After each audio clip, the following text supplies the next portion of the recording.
On va voir dans cette vidéo que quand on se place dans un groupe, un élément d'un groupe va induire une bijection du groupe sur lui-même et même un automorphisme du groupe sur lui-même.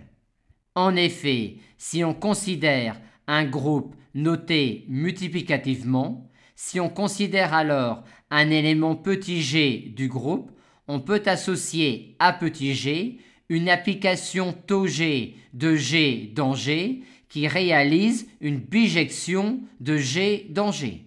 Mais notez que cette bijection de g dans g induite par un élément petit g de grand G n'est pas un morphisme de groupe de G dans G.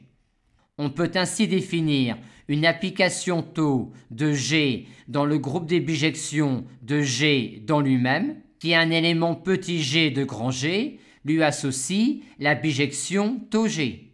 Et on montre facilement que cette application tau-là est un morphisme de groupe. En effet, on montre facilement que l'application tau associée à G1, G2 n'est rien d'autre que la composée de tau de G1 avec tau de G2. Et de plus, ce morphisme de groupe-là est injectif, vu que le noyau de tau ne contient que l'élément neutre de G. En effet, dire qu'un élément petit g de grand G appartient au noyau de tau signifie que l'application tau G est l'identité.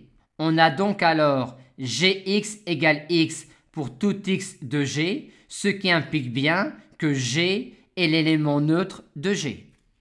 Et on peut ainsi, par un morphisme de groupe, injecter le groupe G dans le groupe des bijections de G dans G.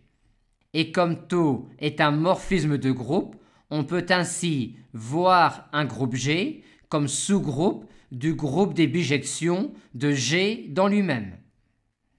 Ici, à partir d'un élément petit g de grand G, on a construit une bijection de G dans lui-même.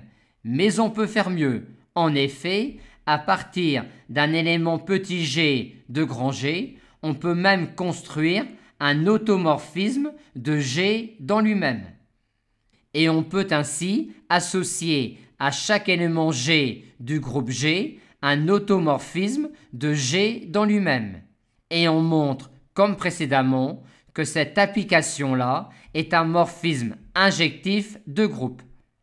Ce qui nous permet alors d'injecter le groupe G dans le groupe des automorphismes de G dans lui-même et donc de voir le groupe G comme un sous-groupe du groupe des automorphismes de G dans lui-même.